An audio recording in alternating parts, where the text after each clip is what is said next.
Hi friends, இத்தனை நாள் 2 பேருக்கு சாப்பாடு கட்டினேன் ஒரு 2 நாளைக்கு. அதுக்கப்புறமா திருப்பியும் நம்ம ஒரு ஆளுக்கு சாப்பாடு கட்டுற மாதிரி தான் இருக்குது.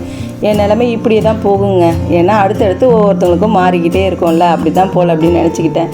ஒரு நாள் லீவ் விட்டால் நமக்கு ரெஸ்ட் இருக்குன்னு நினச்சா சாட்டர்டே நம்ம ரேஷ்மாவுக்கு காலேஜ் வச்சுட்டாங்க.